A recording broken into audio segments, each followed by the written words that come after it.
जय श्री श्याम दोस्तों। अपन digestive system पढ़ रहे थे। इससे पहले वाले लेक्चर में अपन ने डाइजेस्टिव सिस्टम स्टार्ट कर दिया था। डाइजेस्टिव सिस्टम जिसको अपन ने हिंदी में कहा था पाचन तंत्र। पाचन की जितनी भी क्रियाएं हैं वो इसी तंत्र मतलब इसी सिस्टम के अंतर्गत आती हैं। अपन ने डाइजेस्टिव सिस्टम में मुख माउथ देख लिया था जिसमें अपन ने टीथ पढ़े थे। इसके बाद अपन ने ओसियोफेगस जो ग्रास नली थी वो देख लिया था। आज अपन बात करेंगे डाइजेस्टिव ग्लैंड की। आज अपन जो बात करने वाले हैं वो है डाइजेस्टिव ग्लैंड, जिसको अपन पाचन ग्रंथियां कह सकते हैं। पाचन ग्रंथि ये भी काफी सहायक होती हैं डाइजेस्टिव सिस्टम में। अपन टॉपिक डाइजेस्टिव सिस्टम देख रहे हैं जिसमें दो चीज अपन खत्म कर चुके हैं। पहली अपन ने बात की है माउथ, जिसमें अपन ने टीथ जितने भी थे 4 प्रकार के वो देख चुके हैं। इसके बाद ओसियोफेगस ग्रास नली की बात कीजिए जिसमें क्रमनकुंचन और एक स्पिंड और एक उसमें जो वाल्व था वो अपन ने देखा था। आज अपन बात करने वाले हैं डाइजेस्टिव ग्लैंड की कि डाइजेस्टिव ग्लैंड से हमारे शरीर का जो पाचन है वो किस प्रकार से होता है। तो डाइजेस्टिव ग्लैंड की अगर अपन बात करें तो पहली बात तो डाइजेस्टिव ग्लैंड पाई कहाँ जाएंगे तो माउथ में। सेकेंड अगर अपन बात करें तो लीवर, और थर्ड अगर अपन बात करें तो पैनक्रियास। 3 डाइजेस्टिव ग्लैंड है। पहली मुख में पाई जाएंगी जो 3 है। लीवर एक बहुत इंपॉर्टेंट डाइजेस्टिव ग्लैंड है और पैनक्रियास भी एक डाइजेस्टिव ग्लैंड है। यकृत और अग्नाशय मुख की बात करें माउथ की। तो स्टार्टिंग अपन करते हैं डाइजेस्टिव ग्लैंड की। पहली सबसे पहले अगर अपन बात करें माउथ की तो माउथ में होता है सलाइवा। माउथ में क्या होता है सलाइवा, जिसको अपन हिंदी में कहते हैं लार। लार ग्रंथियां पाई जाती हैं कहां पर माउथ में। मतलब सलाइवल ग्लैंड की अगर अपन बात करें तो कहां पाई जाएंगी माउथ में। सलाइवा की अगर अपन बात करें लार की तो ये लगभग 1 से 1.5 लीटर प्रतिदिन स्त्रावित होता है। हमारे मुख में लार का जो स्त्रावण है, ये सलाइवा का जो स्त्रावण है वो कितना है तो 1 से 1.5 लीटर प्रतिदिन इतना लार हमारे मुख में बनता है। सेकेंड अपन बात करें सलेवरी ग्लैंड की तो इसमें 3 प्रकार की ग्लैंड पाई जाती हैं। लार ग्रंथियां 3 प्रकार की होती हैं जो कि मुख में होती हैं। लार हमारे प्रतिदिन दैनिक जीवन में कितनी आती है तो लगभग 1 से 1.5 लीटर। लार के पीएच मान की अगर अपन बात करें तो 6.8, मतलब अपन कह सकते हैं कि लगभग बेसिक या फिर न्यूट्रल स्थिति में ये होता है, क्योंकि 7 जो है वो पीएच स्केल में न्यूट्रल होता है। उससे ऊपर अगर अपन जाएंगे तो बेस, और 7 से नीचे आएंगे तो एसिडिक होता है, मतलब अम्लीय होता है। तो लार की अगर अपन बात करें तो न्यूट्रल अवस्था में होता है। अब अगर अपन बात करें कि जो लार ग्रंथियां हैं ये कौन कौन सी हैं तो ये 3 होती हैं। पहली होती है पैरोटाइड। पहली लार ग्रंथि की बात करें तो पैरोटाइड होगी। सेकेंड की अगर अपन बात करें तो सब मैक्सिलरी होगी, सब मैक्सिलरी। और थर्ड की अगर अपन बात करें तो सब लिंगुअल होगी। 3 प्रकार की लार ग्रंथियां मुख में पाई जाती हैं। लार हमारे प्रतिदिन दैनिक में कितनी निकलती है दैनिक जीवन में तो 1 से 1.5 लीटर, जिसका पीएच मान कितना है 6.8 है। 3 प्रकार की लार ग्रंथियां होती हैं, पैरोटाइड, सब मैक्सिलर और सब लिंगुअल। पैरोटाइड की अगर अपन बात करें तो यह सबसे बड़ी होती है। पैरोटाइड की अगर अपन बात करें तो सबसे बड़ी होती है। कान के नीचे जो होती है पैरोटाइड होती है। जबड़े की यहाँ बात करें तो मैक्सिलर होती है, और उससे नीचे अगर अपन बात करें तो सब लिंगुअल होती है।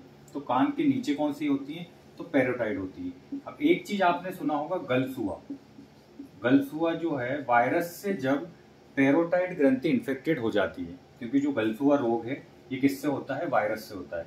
तो जब पैरोटाइड ग्रंथि वायरस से इन्फेक्टेड हो जाती है तो कौन सा रोग हो जाता है गलसुआ, जिसे अपन इंग्लिश में मम्प्स कहते हैं। जिसके लिए अपन 2 नंबर बीड़ी की जो टिकड़ी होती है वो लगाते हैं, काफी मेडिसिन भी लेते हैं।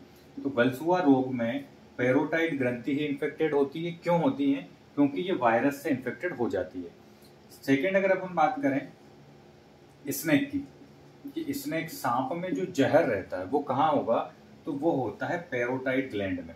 सांप में जो जहर होता है वो कौन सी ग्लैंड में होता है तो पैरोटाइड ग्लैंड में। मतलब वहां पर पॉइजन ग्लैंड कौन सी है सांप के अंदर तो वो है पैरोटाइड ग्लैंड। पैरोटाइड ग्लैंड मानव में सबसे बड़ी होती है। अगर ये इन्फेक्टेड होती है तो कौन सा रोग होता है गलसुआ, जिसको इंग्लिश में अपन मम्प्स कहते हैं। और मम्प्स किससे होता है तो वायरस से होता है। सेकेंड अपन बात करें सब मैक्सिलर और सब लिंगुअल, तो 2 ये नाम और याद रखना है आपको, सब मैक्सिलर और सब लिंगुअल। अपन पढ़ रहे हैं डाइजेस्टिव ग्लैंड जो कहाँ होगी माउथ में होगी। एक लीवर खुद डाइजेस्टिव ग्लैंड है और पैनक्रियास अग्नाशय खुद डाइजेस्टिव ग्लैंड है। सबसे पहले बात करेंगे अपन माउथ में सलाइवा लार की, जिसकी मात्रा लगभग 1 से 1.5 लीटर है प्रतिदिन, जिसका पीएच मान कितना है 6.8 है। पेरोटाइड ग्लैंड, सब मैक्सिलर ग्लैंड और सब लिंगुअल ग्लैंड कहाँ पाई जाती है? तो माउथ में। और ये कैसी ग्लैंड है? तो सब ये लार ग्रंथियां सैलिवरी ग्लैंड है। पेरोटाइड ग्लैंड की बात करें तो सबसे बड़ी होती है, और सब लिंगुअल की अगर बात करें तो सबसे छोटी होती है। पेरोटाइड ग्लैंड अगर इन्फेक्टेड होती है किससे? वायरस से, तो कौन सा रोग होता है? गल्स हुआ होता है, जिसको इंग्लिश में अपन क्या कहते हैं? मम्स कहते हैं। ये बात हो गई सलाइवा के अंदर होने वाली ग्लैंड। अब मुख से ही कुछ एंजाइम्स निकलते हैं। क्या निकलते हैं? एंजाइम्स निकलते हैं, जो कि पाचन में बहुत सहायक होते हैं।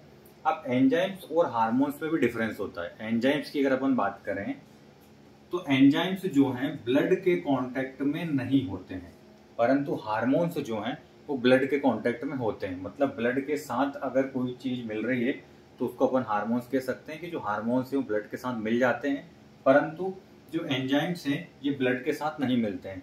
एंजाइम्स में डक्ट मतलब नलिकाएं पाई जाती हैं, जिनसे ये पूरे शरीर में भ्रमण करते हैं, परंतु हार्मोन्स में किसी भी प्रकार की कोई डक्ट नहीं पाई जाती। क्यों? क्योंकि वो रक्त के साथ मिल जाता है और पूरे शरीर में वो वहीं से घूमता रहता है। तो अपन बात करते हैं मुख में कौन कौन से एंजाइम्स या फिर सलाइवा में कौन कौन से एंजाइम्स पाए जाते हैं। पहले अगर मैं बात करूं तो टाइलिन, 4 अपन को याद रखना है। Ptyalin, diastase, ptyalin, diastase, lysozyme, ptyalin, diastase, lysozyme, और एक याद रखना है म्यूलिन।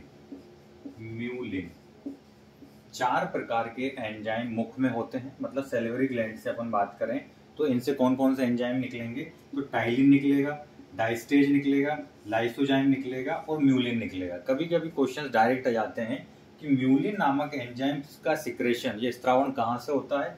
तो वो होता है मुख से। मुख में किससे? सैलिवरी ग्लैंड से होता है। लाइसोजाइम, डाइस्टेज, टाइलिन 4 प्रकार के एंजाइम मुख से निकलते हैं। टाइलिन, डाइस्टेज, लाइसोजाइम और म्यूलिन। अब छोटे छोटे से इनके काम हैं कि इनके काम क्या हैं। अगर टाइलिन और डाइस्टेज की बात करें तो ये डाइजेशन करते हैं स्टार्च का। टाइलिन और डाइस्टेज एंजाइम की बात करें तो ये पाचन किसका करते हैं? स्टार्च का। अब स्टार्च क्या होता है? जितने भी मोटे अनाज होते हैं उनके ऊपर की जो परत होती है, जैसे गेहूं के ऊपर की परत की बात करें, सोयाबीन की या चने की, इनके ऊपर की जो परत होती है उसको क्या कहते हैं? स्टार्च कहते हैं। तो उसका पाचन कौन करेगा? तो टाइलिन और डाइस्टेज। क्वेश्चन डायरेक्ट आते हैं कि स्टार्च का पाचन कौन करता है? तो टाइलिन करेगा और डाइस्टेज करेगा। लाइसोजाइम की अगर अपन बात करें तो भोजन में जो कीटाणु आते हैं, भोजन में जो कीटाणु आते हैं उनको नष्ट कौन करता है? तो उनको करता है लाइसोजाइम कौन करेगा? Lysozyme enzyme. अब अपन बात करें म्यूलिन की, तो भोजन को चिपचिपा बना देता है। भोजन को चिपचिपा कौन बनाता है? तो वो बनाता है म्यूलिन नामक एंजाइम। चिपचिपा बनाने से जो भोजन है वो निगलने में सही हो जाता है, उसको आसानी से फिर निगला जा सकता है। किसकी मदद से? म्यूलिन की वजह से। तो अब अपन बात करें टाइलिन और डाइस्टेज किसका पाचन करते हैं? स्टार्च का पाचन करते हैं। लाइसोजाइम की बात करें तो भोजन में जो भी कीटाणु आते हैं उनको नष्ट कौन करता है? तो लाइसोजाइम करता है। थर्ड अगर अपन बात करें म्यूलिन की, तो भोजन को चिपचिपा करने का काम किसका है? तो वो है म्यूलिन का। डाइजेस्टिव ग्लैंड अपन पढ़ रहे हैं। मुख की अपन मतलब माउथ की अपन डाइजेस्टिव ग्लैंड खत्म कर चुके हैं। सलाइवा मतलब सैलिवरी ग्लैंड कौन कौन सी है? पेरोटाइड है, सब मैक्सिलर है, सब लिंगुअल है। पेरोटाइड सबसे बड़ी होती है। अगर ये वायरस से इन्फेक्टेड होती है तो इसमें गल्स हुआ मम्स नामक बीमारी हो जाती है। सबसे छोटी की बात करें तो सब लिंगुअल होती है। लार की अगर अपन बात करें तो लगभग 1 से 1.5 लीटर प्रतिदिन व्यक्ति में स्त्रावित होती है। 6.8 इसका पीएच मान होता है। इसके बाद मुख से कौन कौन से एंजाइम्स निकलते हैं? मतलब सैलिवरी ग्लैंड से, जो कि लार ग्रंथि है। टाइलिन, डाइस्टेज, लाइसोजाइम और म्यूलिन। टाइलिन और डाइस्टेज का काम है स्टार्च का पाचन करना। लाइसोजाइम का काम है भोजन में जो भी कीटाणु आए हैं, सूक्ष्म कीटाणु आए हैं, उनको नष्ट करना। और म्यूलिन का काम है भोजन को चिपचिपा बनाना, ताकि आसानी से ग्रास नली में उसको अपन नीचे की ओर वो चला जाए। तो अभी अपन बात कर रहे हैं डाइजेस्टिव ग्लैंड की, मतलब पाचन ग्रंथियों की। तो अपन ने मुख की जितनी भी ग्रंथियां हैं, पेरोटाइड, सब मैक्सिलर, सब लिंगुअल, इनको खत्म कर लिया है। क्योंकि प्रश्न कभी कभी डायरेक्ट आते हैं कि सब लिंगुअल नामक ग्रंथि कहाँ पाई जाती है, सब मैक्सिलर नामक ग्रंथि कहाँ पाई जाती है, या फिर पैरोटाइड ग्रंथि कहाँ पाई जाती है। अपन ने मुख से पाचन को प्रारंभ किया था। ये अगर अपन मुख की बात करें, ओसियोफेगस, ग्रास नली अपन पढ़ चुके थे। अब अपन बात करने वाले हैं आज स्टोमक की। किसकी बात करेंगे? आज अपन बात करेंगे स्टोमक की, मतलब जिसको अपन कहेंगे आमाशय। इंग्लिश में अगर अपन बात करें तो अपन बात करेंगे स्टोमक, और हिंदी में अगर अपन बात करें तो क्या कहेंगे? आमाशय। भोजन सबसे पहले मुख में आता है, मतलब भोजन का जो पाचन है कहाँ से प्रारंभ हो जाता है? मुख से हो जाता है। दांत अपन देख चुके हैं, ग्लैंड देख चुके हैं। इसके बाद ओसियोफेगस, यहाँ पर क्रमानुकुंचन विधि द्वारा भोजन आता है। इस टाइप से इस विधि को क्या कहते हैं? क्रमानुकुंचन। यहाँ पर किसी भी प्रकार का पाचन नहीं होता है। इसके बाद भोजन सीधा कहाँ आता है? आमाशय में। आमाशय के होते हैं 3 पार्ट, 1, 2 और 3। आमाशय के कितने भाग होते हैं? तो 3 भाग होते हैं। पहले की अगर अपन बात करें तो इसे कहते हैं कार्डियक। पहले वाले भाग को क्या कहते हैं? कार्डियक कहते हैं। सेकंड वाले को कहते हैं फंडिक, सेकंड को फंडिक कहते हैं। और थर्ड की अगर अपन बात करें तो इसे कहते हैं पाइलोरिक। तीनों नाम याद रखना है। आमाशय के कितने भाग होते हैं? तो 3 भाग होते हैं, कार्डियक, फंडिक और पाइलोरिक। Cardiac, fundic, pyloric. भोजन ओसियोफेगस में आ गया है। इसके बाद भोजन सबसे पहले प्रवेश किसमें करता है? आमाशय में, तो कार्डियक में। कार्डियक की दीवारों से स्त्रावित होता है अपना HCl। क्या स्त्रावित होता है? HCl, hydrochloric acid. क्योंकि जो भोजन है, अपन ने लार का pH मान देखा है कितना है? 6.8, लगभग न्यूट्रल की स्थिति में है। क्योंकि भोजन के पहले जो pH मान है वो लगभग 7.5 होता है, और भोजन के बाद जो है लगभग 6.8 हो जाता है। तो यहाँ पर जो भोजन है वो लगभग न्यूट्रल की स्थिति में होता है, क्योंकि 6.8 मतलब 7 पे जाएंगे तो न्यूट्रल की स्थिति में। यहाँ पर भोजन HCl कहाँ पर मिलता है? अपने कार्डियक में। यहाँ पर होता है HCl। इसकी दीवारों से किसका सिक्रेशन होता है? तो HCl का। HCl जो है वो भोजन को अम्लीय बना देता है, मतलब एसिडिक फॉर्म जो फूड का कहाँ पर होगा? तो कार्डियक में। कार्डियक में भी क्यों होगा? क्योंकि यहाँ पर होता है HCl, हाइड्रोक्लोरिक एसिड, जो कि कैसा है? एसिडिक होता है। तो मतलब भोजन को अम्लीय कौन बनाता है? तो HCl बनाता है। कहाँ बनाता है? आमाशय में। आमाशय में भी कहाँ बनाता है? तो कार्डियक वाले भाग में बनाता है। जो अपन ने अभी पाचन ग्रंथियों में पढ़ा है टाइलिन, इससे पहले मुख में अपन ने पढ़ा था टाइलिन। तो टाइलिन नामक एंजाइम जो है उसका प्रभाव कम कहाँ पर हो जाता है? तो वो हो जाता है अपने कार्डियक में। क्यों? क्योंकि HCl का छिड़काव होता है, जिससे कि जो कार्डियक में जो टाइलिन नामक एंजाइम प्रवेश करता है उसका प्रभाव कम हो जाता है। इसके बाद भोजन प्रवेश कहाँ करता है? तो वो करता है फंडिक में। फंडिक में इस प्रकार की संरचना पाई जाती है। फंडिक में इस प्रकार की संरचना पाई जाती है, कांटेनुमा संरचना, जिसको अपन कहते हैं रुजि। जिसको क्या कहते हैं? रुजि कहते हैं। कार्डियक में भोजन अम्लीय हो चुका है और टाइलिन नामक एंजाइम का जो प्रभाव है वो कम हो गया है। 2 चीजें याद रखनी है। इसके बाद भोजन कहाँ आता है? तो फंडिक में आता है। फंडिक में ये जो कांटेनुमा संरचना होती है इसे क्या कहते हैं? रुजि। रुजि का काम क्या है? कि भोजन को थोड़ी देर रोकना, भोजन को रोकना, भोजन को रोकना। आमाशय में भोजन को रोकने का काम कौन करता है? तो फंडिक वाला भाग करता है। क्यों करता है? क्योंकि इसमें जो कांटेनुमा संरचना पाई जाती है उसको अपन क्या कहते हैं? रुजि। जब भी अपन को भूख लगती है जोर से, उस समय जो फंडिक में जो रुजि पाई जाती है यह अपने स्थान पर खड़ी हो जाती है। तो ये जैसे ही अपने स्थान पर खड़ी हो जाती है भूख लगने के समय, तो ये पेट में चुभने लगती है।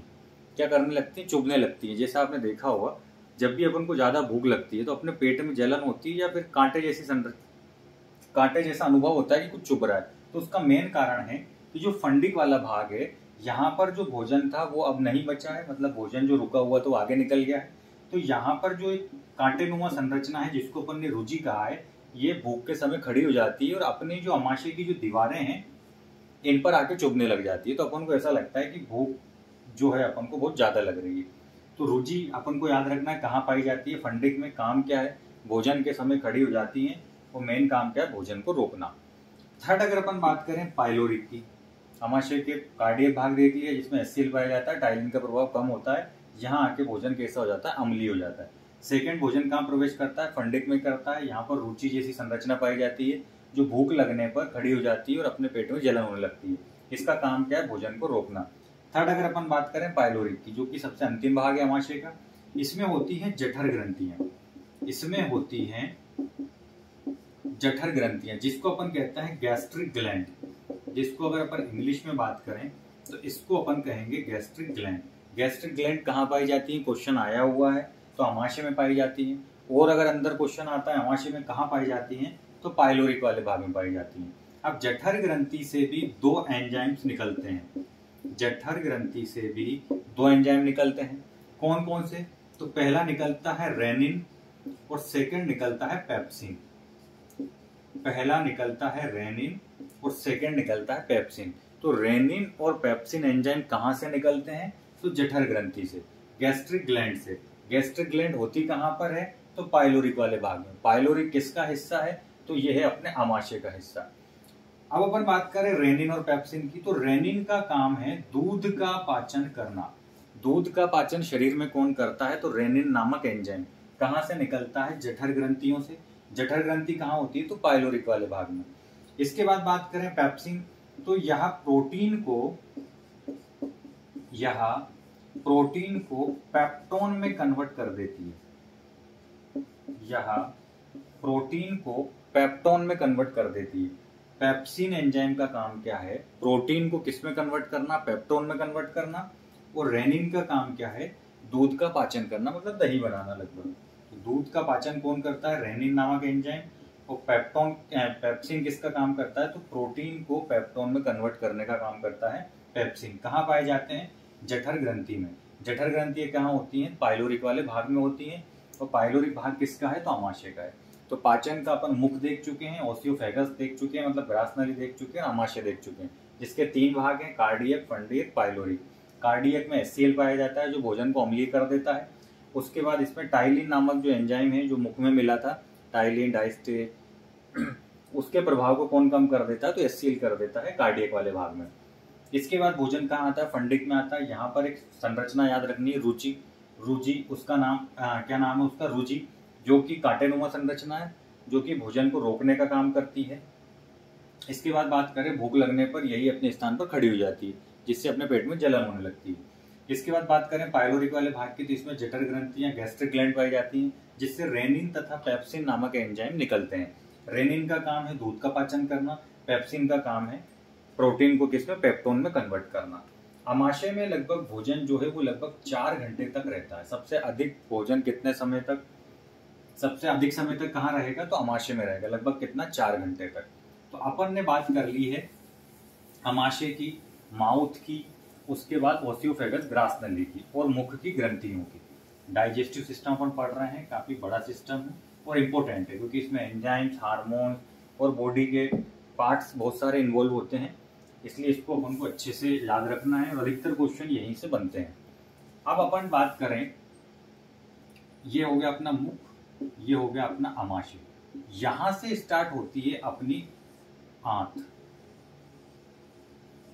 क्या स्टार्ट होती है, आंत, जिसको अपन इंग्लिश में कहते हैं इंटेस्टाइन। हिंदी में अगर अपन बात करें तो आंत कितने प्रकार की होती है, तो 2 प्रकार की। एक होती है स्मॉल, छोटी आंत, और एक होती है लार्ज, जिसे अपन कहते हैं बड़ी आंत। छोटी और बड़ी की पहचान ऐसे की गई है कि अगर लंबाई की बात की जाए तो छोटी आंत ज्यादा लंबी होती है, परंतु अगर मोटाई में बात की जाए तो बड़ी आंत की जो मोटाई है वो ज्यादा होती है। तो मोटाई के आधार पर बड़ी आंत को बड़ी आंत कहते हैं, और लंबाई के आधार पर छोटी आंत को मोटाई। लंबाई के आधार पर अगर बात की जाए तो छोटी आंत की लंबाई ज्यादा होती है, परंतु मोटाई के आधार पर इनको डिफरेंस किया गया है।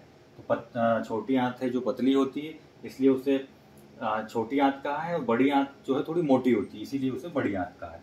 इंग्लिश में अगर बात करें तो इंटेस्टाइन कहते हैं, लार्ज इंटेस्टाइन और स्मॉल इंटेस्टाइन। अगर अपन बात करें आंत की, भोजन आमाशय तक अपन देख चुके हैं।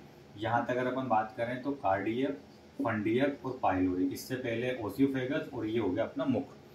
थर्ड अगर अपन बात करें आंत की, तो आंत का एक मैटर है कि ये कभी भी एसिडिक भोजन को, एसिडिक फूड को अपने अंदर नहीं लेती है।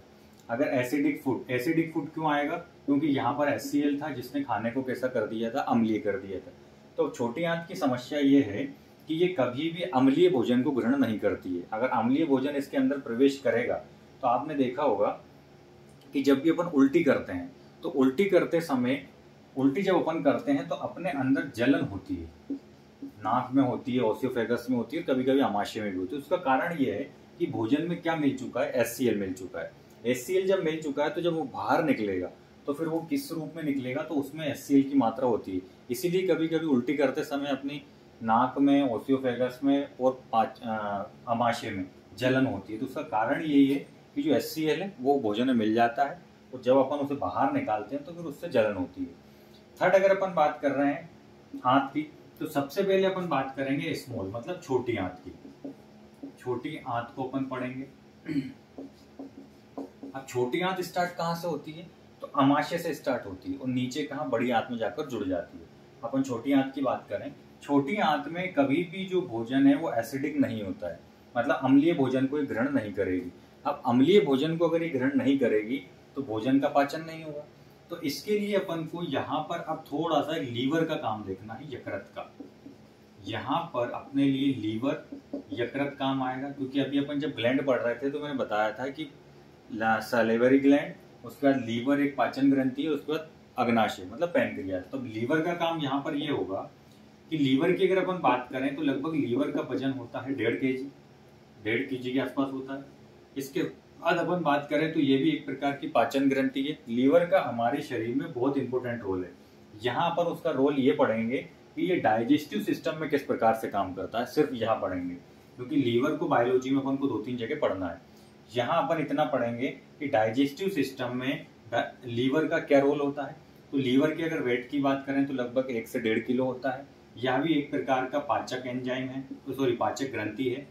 इसके नीचे होता है, लीवर के जस्ट नीचे होता है gall bladder. Gall bladder, liver के नीचे होता है गॉल ब्लैडर, जिसको अपन कहते हैं हिंदी में पित्ताशय। हिंदी में क्या कहते हैं, पित्ताशय। लीवर पित्त रस का स्त्रावण करता है। पित्त रस, बाइल जूस जिसे अपन कहते हैं, बाइल जूस जिसको अपन कहते हैं, उसका स्त्रावण कौन करता है या वो बनता कहाँ पर है, तो लीवर में। पहला प्रश्न आता है कि लीवर क्या है, तो एक पाचन ग्रंथि है। इसमें किसका निर्माण होता है, तो पित्तरस, बाइल जूस का। ये इकट्ठा कहाँ होता है, तो लीवर के नीचे होता है गॉल ब्लैडर, जिसको हिंदी में कहते हैं पित्ताशय। तो पित्तरस कहाँ पर इकट्ठा होता है, तो गॉल ब्लैडर में। गॉल ब्लैडर में कभी भी बाइल जूस, पित्तरस नहीं बनता है। पित्तरस कहाँ बनता है, तो लीवर में बनता है, परंतु जमा कहाँ होता है, गॉल ब्लैडर, पित्ताशय में होता है।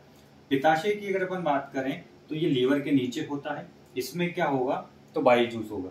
बाइल जूस की अगर अपन पीएच की बात करें, बाइल जूस के अगर अपन पीएच की बात करें तो लगभग 7.8। बाइल जूस का पीएच मान कितना है, 7.8। अब यहाँ से समस्याएं खत्म हो जाती हैं, क्योंकि जो बाइल जूस है वो आकर कहाँ मिलता है, छोटी आंत में। यहाँ से भोजन में क्या है, HCl मतलब अम्लीय है, परंतु जैसे ही पित्त रस की अगर अपन बात करें जो कि लीवर से बनता है, इकट्ठा कहाँ होता है, पित्ताशय में, तो वो आके कहाँ मिल जाता है, छोटी आंत में, जिसका पीएच मान कितना है, 7.8। मतलब ये इस भोजन को बेसिक फॉर्म में कन्वर्ट कर देता है। हिंदी में अगर बात करें तो क्षारीय में। क्षारीय में भोजन कहाँ होता है, तो छोटी आंत में। क्यों होता है, क्योंकि जो लीवर है इससे क्या बनता है, पित्तरस, और पित्तरस इकट्ठा कहाँ पे होता है, पित्ताशय में, मतलब गॉल ब्लैडर में, जिसका पीएच मान कितना है, 7.8। अब छोटी आंत में भोजन को ग्रहण करने में कोई समस्या नहीं है। छोटी आंत में जैसे ही भोजन आता है तो यहाँ से पित्तरस आकर इसमें मिल जाता है, तो भोजन का फॉर्म कैसा हो गया है, क्षारीय मतलब बेसिक फॉर्म हो गया। अब छोटी आंत में भोजन प्रवेश करता है। अब थोड़ा सा छोटी आंत के बारे में और पढ़ना है अपन को, कि छोटी आंत के 3 भाग होते हैं। कितने भाग होते हैं, छोटी आंत के 3 भाग होते हैं, डिडेनियम, जिजेनियम और इलियम। छोटी आंत के 3 भाग होते हैं, ड्यूडेनियम, जिजेनियम और इलियम। ड्यूडेनियम, जिजेनियम और इलियम। कितने भाग होते हैं छोटी आंत के, तो 3 होते हैं। ड्यूडेनियम होता है, जिजेनियम होता है और इलियम होता है। सबसे पहले अगर अपन बात करें ड्यूडेनियम की, जो कि छोटी आंत का सबसे ऊपरी हिस्सा है और सबसे बड़ा हिस्सा है। सबसे बड़ा हिस्सा भी यही होता है, सबसे ऊपरी हिस्सा भी यही है, ड्यूडेनियम। जैसे ही भोजन यहाँ प्रवेश करता है तो 7.8 जो पीएच किसका है, बाइल जूस, पित्तरस का, वो आकर किसमें मिल जाता है, ड्यूडेनियम वाले भाग में। अब डिडेनियम वाले भाग में दो प्रकार के हार्मोन्स होते हैं। डिडेनियम वाले भाग में कितने हार्मोन्स होते हैं? तो 2 टाइप्स के। कौन कौन से होते हैं? तो इसमें होता है पहले cholecystokinin. Cholecystokinin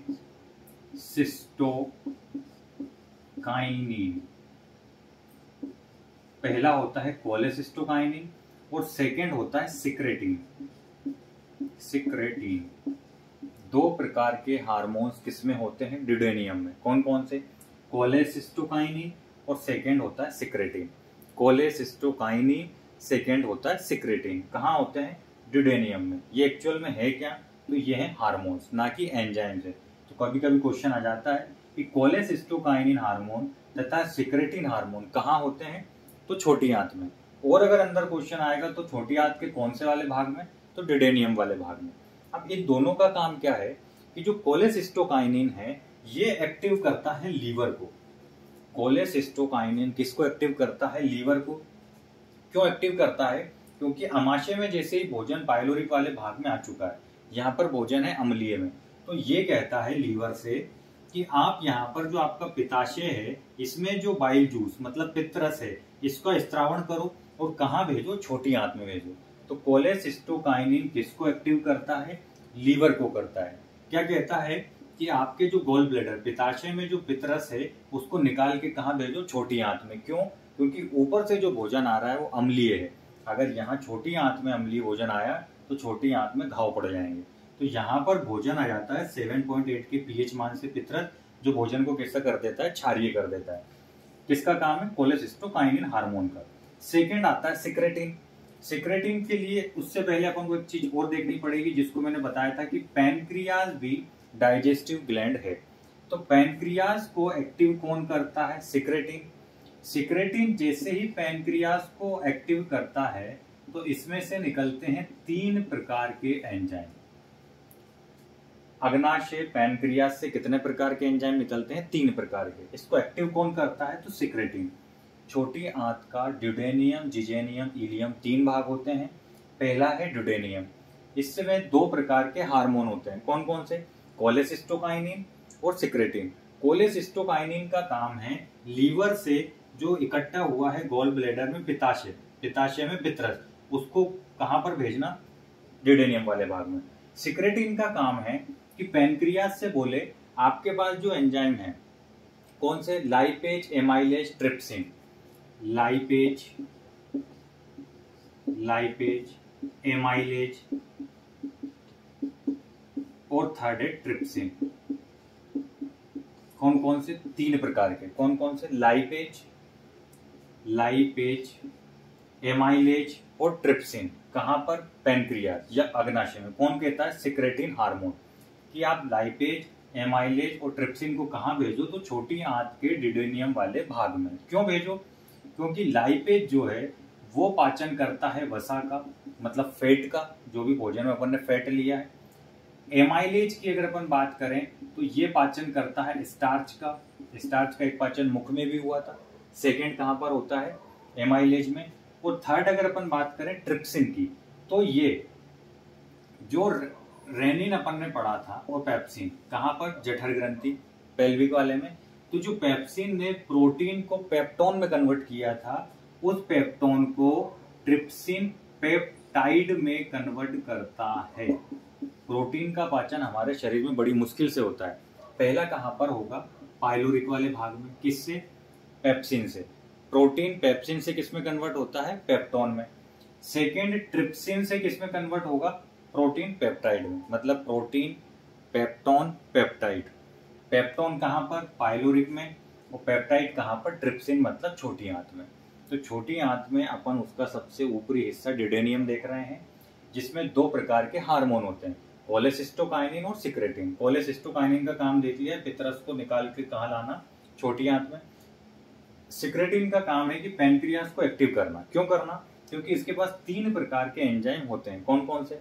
lipase, amylase, trypsin. Lipase, amylase, trypsin. Lipase का काम है वसा का पाचन करना, एमाइलेज का काम है स्टार्च का पाचन करना, और ट्रिप्सिन का काम है कि जो यहाँ पर प्रोटीन पेप्टोन में कन्वर्ट हुआ था उसको पेप्टाइड में बदलना। तो अभी अपन ने देख लिया ड्यूडेनियम वाला भाग। इसके बाद अगर अपन बात करें जिजेनियम वाले भाग की, तो जिजेनियम वाले भाग में कुछ नहीं होता है, सिर्फ यहां से भोजन होते हुए इलियम वाले भाग में प्रवेश करता है। जिजेनियम वाले भाग में कुछ विशेष कार्य नहीं है, सिर्फ उसके बाद भोजन कहाँ आ जाता है, तो इलियम में। एक चीज और याद रखनी है कि जैसे ही आमाशय से भोजन छोटी आंत में प्रवेश करता है तो उसको फिर कहने लग जाते हैं काइम। उस भोजन को क्या कहने लग जाते हैं, काइम। और एक और टर्म आएगी काई, जिसको अपन पढ़ेंगे कि छोटी आंत से जब बड़ी आंत में भोजन प्रवेश करता है तो उस भोजन को कहते हैं काइल। दो टर्म याद रखनी है। काइम किसे कहेंगे कि जब भोजन आमाशय से मतलब स्टोमक से कहाँ आ जाए, छोटी आंत में, तो उसे क्या कहेंगे, काइम। और काइल किसे कहेंगे अपन, काइल। काइल किसे कहेंगे कि जब इलियम वाले भाग से भोजन कहाँ चला जाए, बड़ी आंत में, तो उसे अपन क्या कहेंगे, काइल। ड्यूडेनियम वाला भाग अपन देख चुके हैं, सेक्रेटिन कोलेसिस्टोकाइनिन का काम भी देख चुके हैं। सेकेंड जिजेनियम की बात करें तो भोजन नॉर्मली ड्यूडेनियम से होते हुए कहाँ आता है, जिजेनियम में। थर्ड अगर अपन बात करें तो ये है फिर इलियम वाला भाग। कौन सा, इलियम, थर्ड भाग है। जितने भी पाचन की क्रिया है, जितनी भी पाचन की क्रिया है वो सारी कंप्लीट कहाँ हो जाती है, तो छोटी आंत में। प्रश्न आया हुआ है कि पाचन की जितनी भी क्रियाएं हैं कहाँ पर कंप्लीट हो जाती है, अंततः छोटी आंत में, क्योंकि बड़ी आंत में सिर्फ पानी का अवशोषण होता है, विटामिन बी का निर्माण होता है। तो पाचन की सारी क्रिया कहाँ समाप्त होती है, तो छोटी आंत में। छोटी आंत में भी कौन से वाले हिस्से में, तो इलियम में लास्ट में पूरा पाचन कंप्लीट हो जाता है।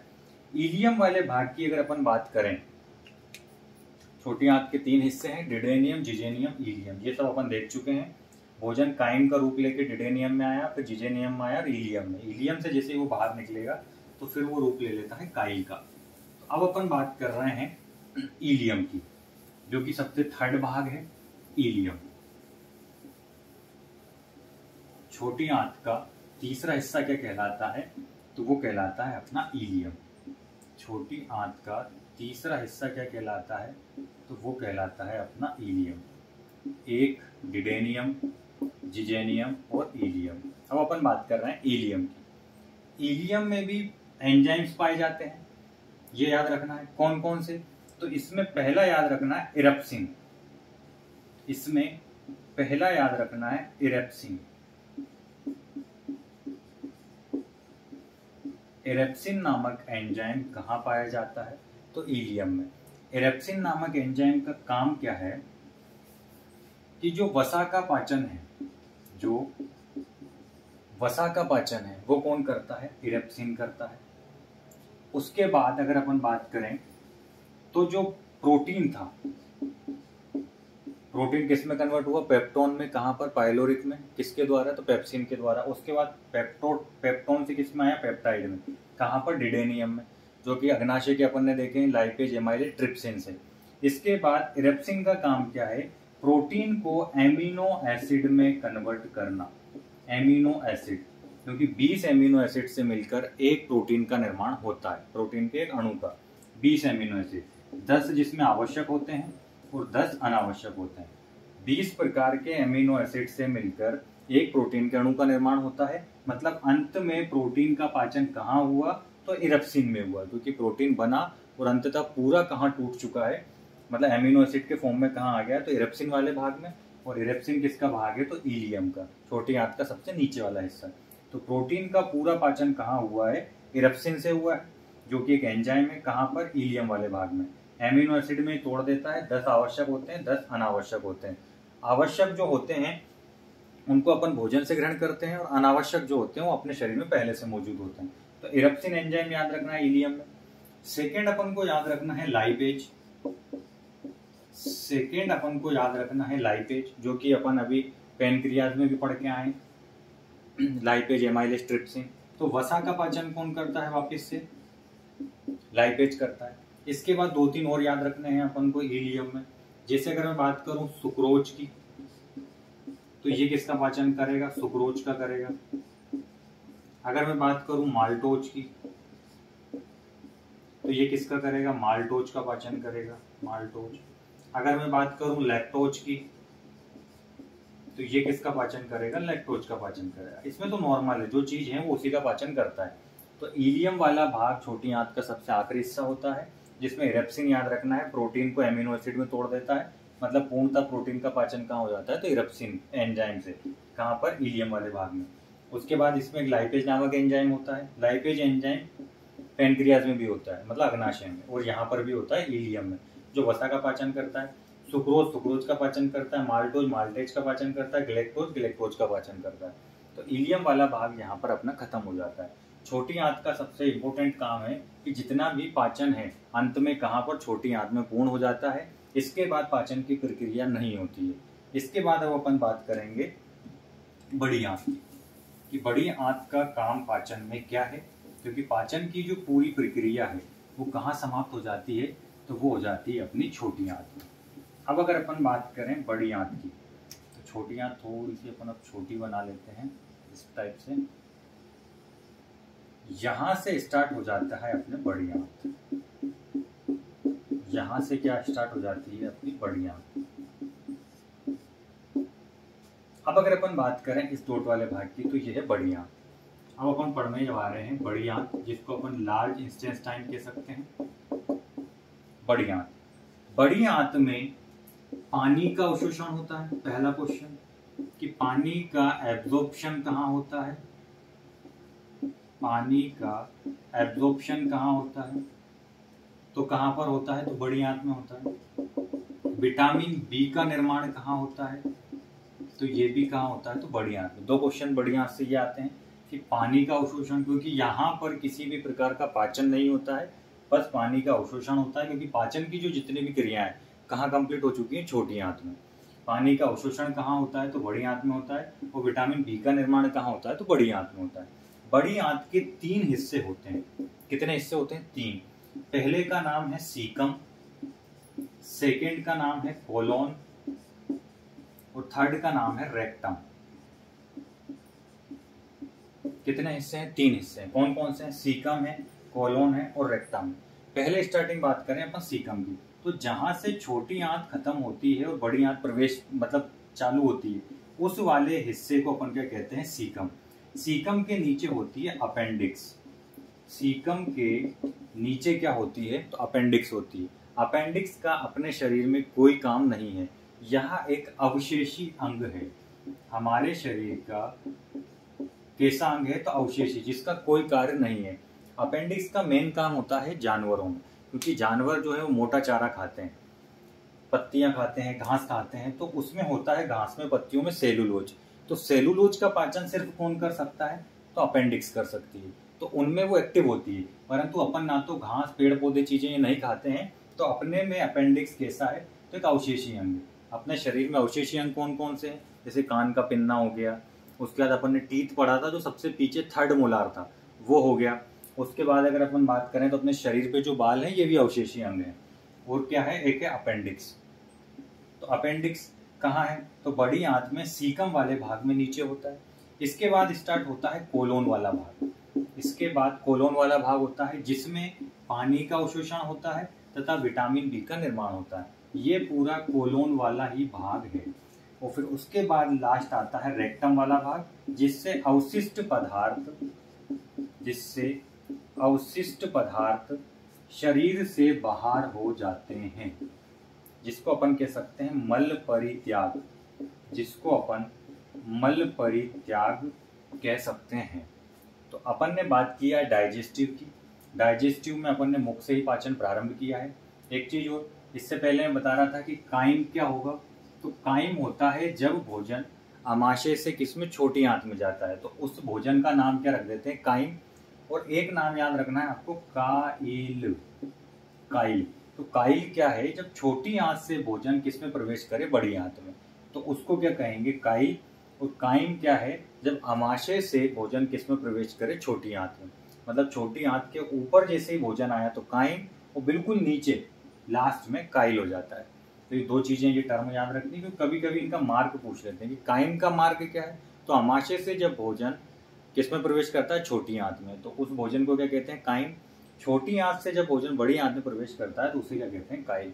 तो इनका मार्क, इनका रोड अपन को याद रखना है। बड़ी आंत का काम है पानी का अवशोषण करना और विटामिन बी का निर्माण करना। हिस्से कितने हैं, 3 हैं। सीकम है, कोलोन है, रेक्टम है। सीकम की बात करें तो सीकम छोटी आंत से स्टार्ट होता है, यहाँ पर बड़ी आंत स्टार्ट होती है और उसके नीचे क्या होती है, अपेंडिक्स, जिसका हमारे शरीर में कोई काम नहीं है, सिर्फ जानवरों में एक्टिव है। क्यों है? क्योंकि अपेंडिक्स जो है वो सेलुलोज का पाचन करती है, और सेलुलोज कहाँ होता है? तो हरी जो पत्तियां हैं उनमें होता है, घास में होता है, इनमें होता है। इसके बाद आता है कोलोन। तो कोलोन का काम क्या है? कि पानी का एब्जॉर्प्शन करना, विटामिन बी का निर्माण करना। थर्ड अगर अपन बात करें रेक्टम, तो मल परित्याग का काम कौन करता है? अवशिष्ट पदार्थ का अपने रेक्टम करता है, अपेंडिक्स। ठीक है, तो इस टाइप से डाइजेस्टिव सिस्टम अपना कंप्लीट होता है। कितने प्रकार के एंजाइम्स हैं वो अपन देख चुके हैं। पाचन कहाँ? मुख से प्रारंभ हो जाता है, जिसमें अपन ने दांत को पढ़ लिया है। उसके बाद अगर अपन बात करें तो ओसियोफेगस को अपन ने पढ़ा है, उसके बाद स्टोमक को अपन ने पढ़ा है, फिर छोटी आंत अपन ने पढ़ी है, फिर बड़ी आंत अपन ने पढ़ी है, और उसके बाद अपन ने लास्ट मल परित्याग तक की स्थिति देखी है। इस पूरी को कहते हैं आहार नाल। आहार नाल, क्योंकि क्वेश्चन में कई बार स्टूडेंट कंफ्यूजन में हुए हैं कि आहार नाल क्या है। तो मुख से लेकर जो बड़ी आंत है उसका अंतिम हिस्सा पूरा क्या कहलाता है? आहार नाल कहलाता है। क्योंकि आहार नाल जो स्टूडेंट हैं वो सिर्फ ये लगा के आते हैं कभी कभी कि जो ओसियोफेगस है ये वाला हिस्सा, ओसियोफेगस, ये आहार नाल नहीं। आहार यानी भोजन। भोजन हमारे मुख से तो अंत में कहाँ तक? रेक्टम वाले भाग तक। उस पूरी संरचना को अपन, स्ट्रक्चर को क्या कहेंगे? तो उसको अपन कहेंगे आहार नाल। तो आज अपन ने डाइजेस्टिव सिस्टम पूरा कंप्लीट कर लिया है। इससे आगे नेक्स्ट वीडियो में अपन अब नेक्स्ट नया टॉपिक स्टार्ट करेंगे। धन्यवाद।